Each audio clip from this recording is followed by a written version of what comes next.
Pessoal, seguinte, a gente falou anteriormente sobre o encontro entre a filosofia e o cristianismo. Então, só para retomar aqui o nosso entendimento, a gente começou falando um pouquinho sobre o surgimento do cristianismo, né? E a sua maior novidade do ponto de vista sociológico, né? Que era pregar a igualdade entre as pessoas, independentemente das diferenças sociais, e apontar para a possibilidade, né, da redenção num outro mundo, no reino de Deus, tá bom? Essa ideia, né, esse cristianismo, ele vai ganhar adeptos, né, cada vez mais rápido, dentro do Império Romano, principalmente. A gente vê que vai ter também problemas com o Império Romano, justamente porque não reconhece a divindade do César, tá bom? E com o passar do tempo, e aí Paulo foi o primeiro a inaugurar esse movimento, o cristianismo ele passa a travar um debate com a filosofia, né? Lembrando que a gente falou bastante dessa cultura helênica que é comum a toda a bacia do Mediterrâneo, até do ponto de vista cultural, unindo Europa, África e Ásia. A gente falou isso desde das filosofias helenísticas. Então, o cristianismo ele surge nesse contexto, né, de difusão de ideias, tanto ocidentais, europeias, quanto orientais, africanas e da Ásia. E ele é filho, nesse sentido, filho desse debate, né? Do ponto de vista da sofisticação intelectual, ele é filho desse debate. Se inicialmente, do ponto de vista teológico, o cristianismo ele não se diferenciava muito, principalmente o cristianismo católico, tá bom? Houveram outros cristianismos, né? Várias interpretações de quem teria sido Jesus, né? E o que teria sido, né? Se ele foi só homem, se ele foi homem e Deus, se ele foi Pai, Filho e Espírito Santo, se ele foi A, foi B, foi C. Enfim, surgiram várias leituras desse sujeito e, por consequência, da importância dele na história do homem, tá bom? Mas isso é uma questão mais para a história do que para a filosofia. Para a filosofia, nos interessa que o ramo católico ele acabou se tornando o majoritário. Ele nunca foi o único, tá bom? Até hoje, se não estou errado, existem mais de 400 tipos de cristianismo diferentes, tá bom? De diversas leituras, né? Cada uma com as suas particularidades. Então, o cristianismo ele nunca foi unanimidade, do ponto de vista de ter uma só interpretação. A mais forte sempre foi o catolicismo, tá bom? Mas não é a única. Então, só para a gente entender um pouquinho de que catolicismo a gente está falando aqui, tá bom? É do catolicismo, do cristianismo católico, tá bom? Então, o Paulo, ele vai travar esse debate com os filósofos, né? Dando início ao movimento da patrística, aquele movimento em que religiosos travam contato com a filosofia e esse contato se torna tenso na medida em que há uma questão a ser resolvida, que é a relação entre fé e razão. Qual prevalece? Para os filósofos da antiguidade, ou seja, pré-cristãos, não há absolutamente nenhuma dúvida. A razão ela se sobrepõe à fé porque a fé é inconstante, de acordo com essa leitura. Então, ainda que existissem elementos religiosos dentro da filosofia pagã, digamos assim, né, filosofia não cristã, esses filósofos eles pressupunham interpretações puramente racionais. Então, a questão religiosa estava, na medida do possível, excluída da discussão filosófica. O cristianismo faz o contrário, ele inclui a discussão religiosa dentro da filosofia. E aí cria essa tensão. Qual instância de pensamento é superior? A razão ou a fé? Então, alguns filósofos vão pender para o lado da fé, principalmente nesse primeiro momento. Outros tantos filósofos, outros pais da igreja vão dizer que filosofia e cristianismo são incompatíveis. Então, há todo um debate extremamente rico do ponto de vista teórico, tá bom? A gente começou a discutir na aula anterior, portanto, o Santo Agostinho, que é um desses pais da igreja, né, que está dentro desse movimento da patrística, e teve uma influência muito grande dentro do pensamento cristão católico, tá bom?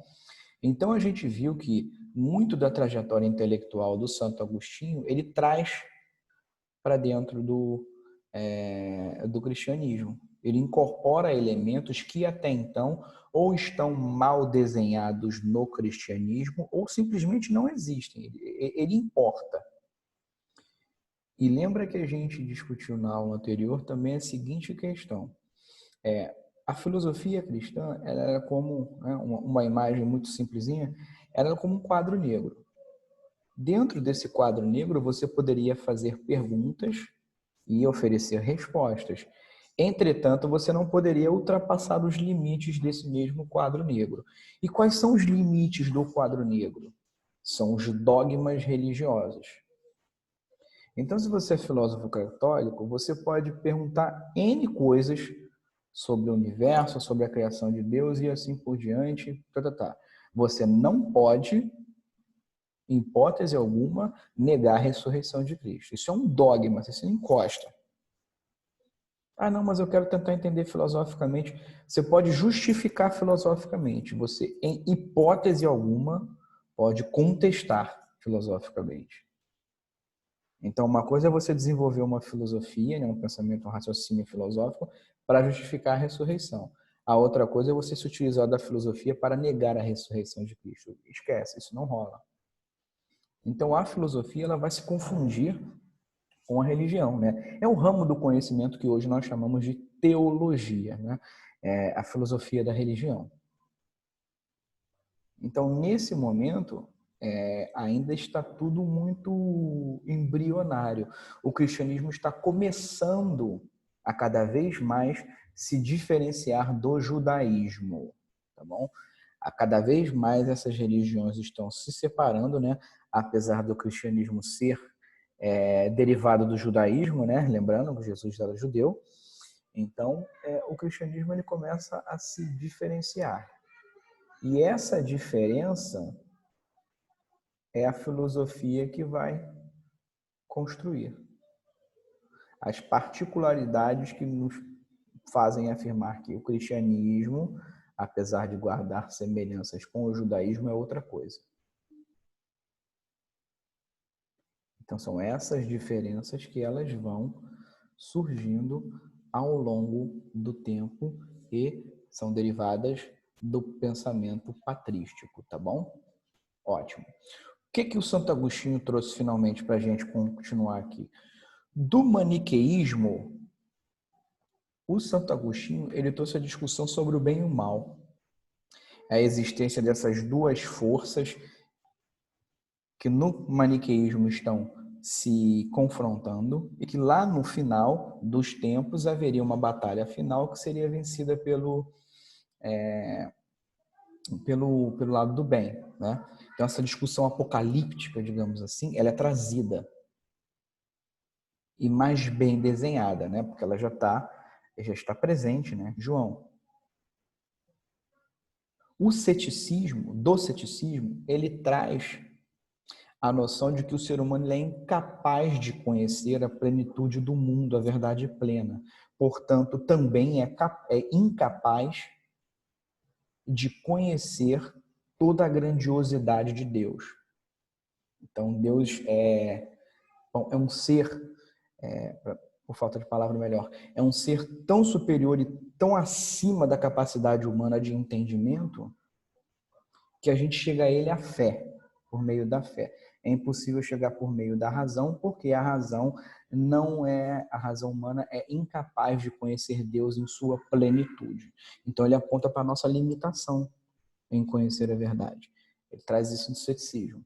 Do neoplatonismo, que é uma leitura mais religiosa do Platão, ele traz a seguinte ideia: um ser superior, único, teria criado esse mundo daqui, um mundo sensível, né, na leitura platônica, neoplatônica, a Terra, né, na leitura do Santo Agostinho, ou melhor, a cidade dos homens, na literatura, na leitura do Santo Agostinho, e ele teria criado a cidade dos homens como uma cópia da cidade de Deus, ou seja, um mundo das ideias, um mundo inteligível, na leitura neoplatônica, platônica.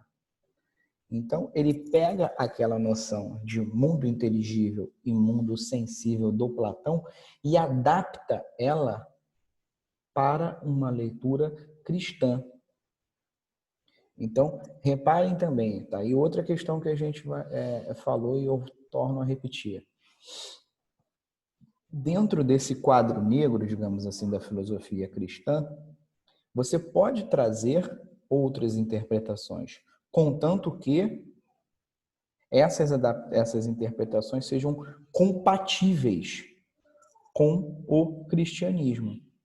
Então, a ideia da existência de um plano superior, ao qual o Agostinho chama de cidade dos homens, e que serve de um modelo, ele chama de cidade de Deus, e que serve de um modelo para o mundo dos homens, a cidade dos homens, nada mais é do que uma reinterpretação da ideia do Platão. Assim, ele não está criando, ele está trocando nomes. Sai mundo inteligível, mundo das ideias, entra a cidade de Deus. Sai mundo sensível, entra a cidade dos homens. Sai o demiurgo, que seria um deus inferior. Aí não tem deus inferior, não, é um deus só. E é o deus cristão. Sai o demiurgo, entra o deus cristão. Ponto. Você adapta, tira, abre aspas, o excesso da interpretação filosófica e adapta ela à interpretação cristã. Então você traz para dentro do cristianismo e adapta ideias que são exteriores a ele, tá bom? Então essa é a base do que a gente discutiu na aula anterior. O que a gente vai discutir agora? Que é a grande questão que atormenta o Agostinho, né? Que é o seguinte: como é que é possível entender o mal? Então ele começa, né, fazendo um desenho da cosmologia, digamos assim, do universo. Então, voltando aqui um pouquinho para a discussão, quando ele fala do mundo das ideias do Platão, como eu disse, ele tira a ideia do demiurgo e coloca Deus. Ele deixa as ideias platônicas e coloca um adjetivo ali, ideias divinas, ou seja, as ideias de Deus, saídas da mente de Deus. Enquanto o Platão falava que conhecer é reconhecer, ou seja, a alma quando encarna, o Platão dizia, no teu corpo, essa alma, né, a vozinha na tua cabeça, o que hoje a gente chama de consciência, ela já traz as ideias lá do mundo das ideias. Você só precisa, por meio da atividade filosófica, entrar em contato com as ideias verdadeiras para reconhecê-las. Como dissesse, isso é a noção de justiça. De fato, isso é a noção de justiça. Então, ela se encaixaria. Essa teoria, é que a gente chama de, no Platão, da teoria da reminiscência, né? que as ideias que estão reminiscentes aí na tua alma, ela ganha um novo nome em Santo Agostinho, que se chama teoria da iluminação divina. Ou seja, a verdade você continua trazendo da cidade de Deus agora, não é mais do mundo inteligível. Você traz ela na sua alma, que é imortal, tal qual dizia o Platão. Você traz ela para o mundo dos homens, para a cidade dos homens. Entretanto, para reconhecer a verdade, para o Platão era o exercício da filosofia. Santo Agostinho apaga essa ideia e diz: para conhecer a verdade, para ser iluminado pelas ideias divinas, o caminho é o caminho da religião. Por isso a frase dele: compreender para crer, crer para compreender. Então eu preciso, a fé está diante da razão, entretanto ela guarda com a razão uma relação muito íntima. Quando eu compreendo, quanto mais eu compreendo, mais eu creio. Quanto mais eu creio, mais eu compreendo. É uma ideia circular. É uma relação circular entre razão e fé, em que a fé tem precedência sobre a razão, mas uma vez racionalmente compreendido a fé, essa mesma razão, ela fortalece a fé, que fortalece a razão, que fortalece a fé. Então a gente vai ver que a luz da fé, a luz e a fé em Deus, a mesma luz que é um símbolo lá no Platão, né, da saída da caverna, se lá em Platão a luz vem do sol, né, que ilumina, né, a gente falou bastante disso, a ideia de luz como sinônimo de conhecimento na filosofia. Então, essa luz em Platão é o sol, vem do sol. Essa luz em Santo Agostinho vem de Deus. Então, toda a natureza, tudo que está neste mundo, na verdade é uma manifestação de Deus. Basta o homem, por meio da fé, que reforça a razão, do compreender para crer, que ele reconheça isso. Ou seja, a teoria da iluminação divina. Uma vez que a luz das ideias de Deus. Uma vez... Vai falar com a mamãe. Uma vez, desculpem, pessoal. Uma vez compreendida a manifestação de Deus na natureza, né? Isso reforça a razão, que reforça a fé e assim por diante. E aí a gente cai numa discussão que era central, que levou o Agostinho a várias correntes filosóficas, aquelas que a gente falou anteriormente. Bom, mas se Deus existe, Deus é todo-poderoso, né? Onipotente, onisciente, onipresente, por que o mal existe? Não seria tão, abre aspas, não seria tão mais fácil para Deus impedir que as pessoas cometessem o mal? Não seria tão mais fácil, sendo Deus onipotente, onipresente, onisciente, impedir que eu, por exemplo, cometesse uma violência em relação a outra pessoa? Em teoria, Deus pode fazer isso, né? Ele pode me impedir, sendo que Ele é todo-poderoso e eu não. E, no entanto, por que nada impede? Por que eu, se quiser sair daqui e cometer, de acordo com a leitura do Santo Agostinho, se eu quiser sair daqui da minha casa e cometer uma violência contra outra pessoa, por que isso acontece?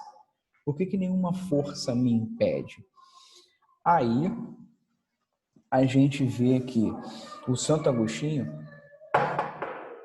ele utiliza da teoria do livre-arbítrio.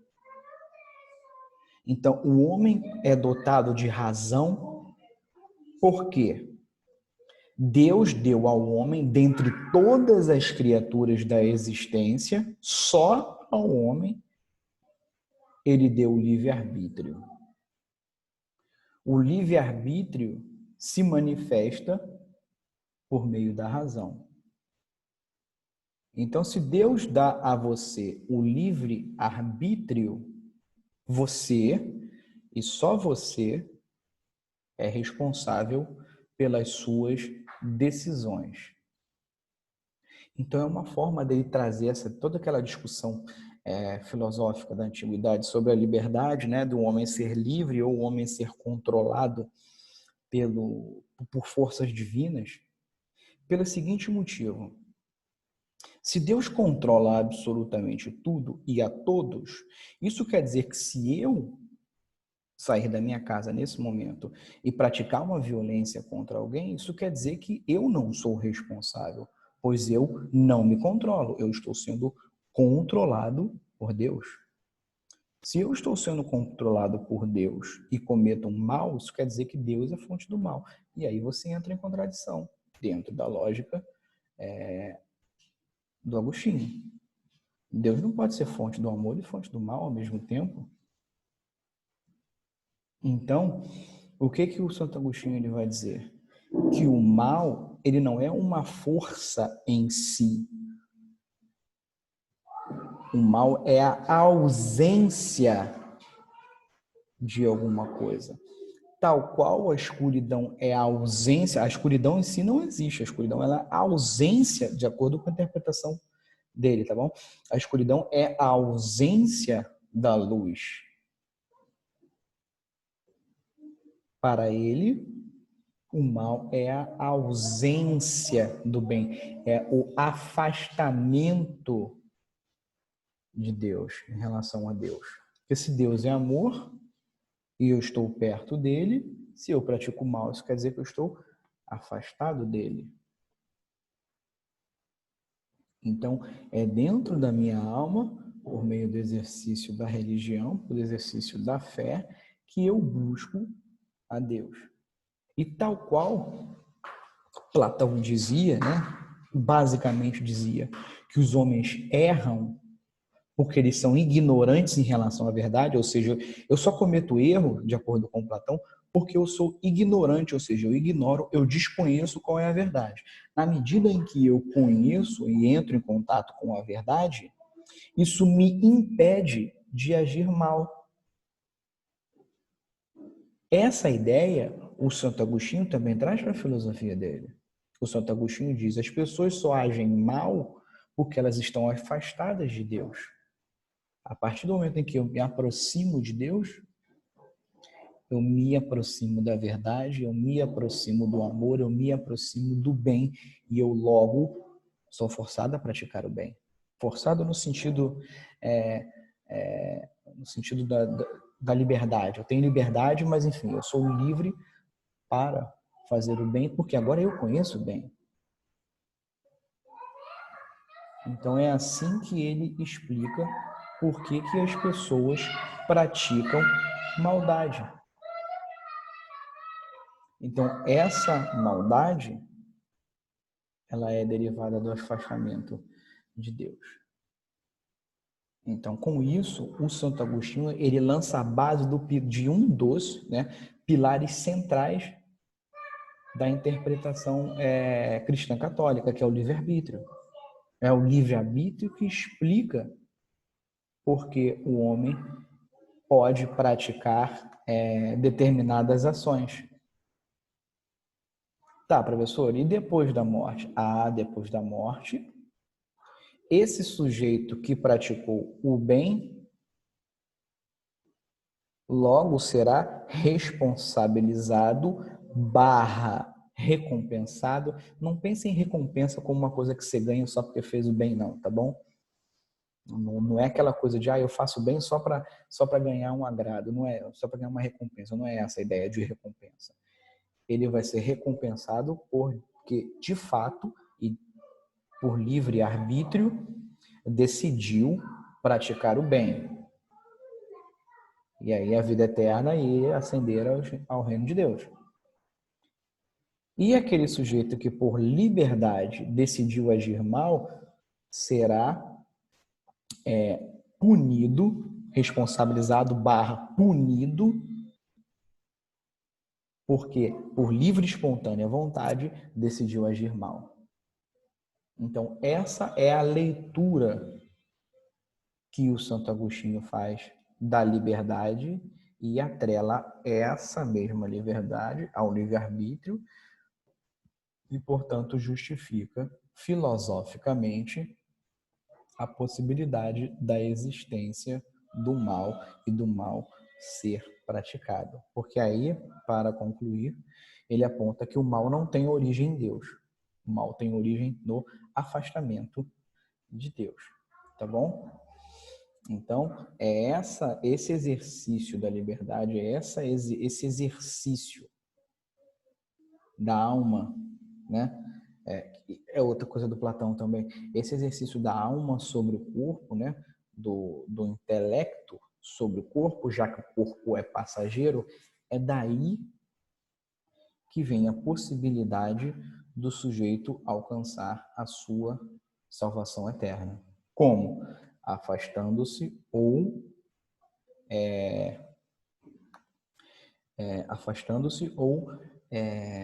aproximando-se da palavra de Deus, logo por consequência de Deus, tá bom? Para a gente concluir, pessoal, essa interpretação do Santo Agostinho, ela vai ser para a época, e ainda é até hoje, uma das bases teológicas, né? Se a gente quiser falar de forma filosófica, uma das bases teóricas do cristianismo, tá bom? Qual cristianismo? Católico, tá bom? Então a gente vai ver que não é à toa que quando, acho que vocês já estudaram, por exemplo, a Reforma Protestante, do João Calvino, né? É a teoria da predestinação, ou seja, você já nasce predestinado. Se você já nasce predestinado, seu destino já foi escrito antes de você nascer, tá bom? Eu não conheço o suficiente do calvinismo para falar das implicações da liberdade e do mal, né? Essa é uma discussão muito profunda, mas é uma discussão que se choca com a discussão até então cristã. Então, reparem, por que a reforma protestante ela foi uma ruptura? Porque ela passa a romper com alguns dogmas que até então eram inatingíveis. O dogma do livre-arbítrio dentro da Igreja Católica ele passa a ser inatingível. Né? Você não pode falar do livre-arbítrio.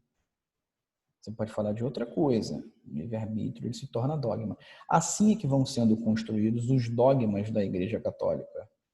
Ou seja, essas teorias tão fortes e tão profundas passam a ser interpretadas, a ser tidas dentro da Igreja Católica como verdades incontestáveis. Tá bom? Então, aí, mais uma vez, para a gente concluir, reparem como o cristianismo ele trouxe da filosofia um ferramental teórico extremamente poderoso e sofisticado para se construir enquanto religião. Tá bom? Então, com isso, a gente conclui, tá bom? As ideias do Santo Agostinho, tá?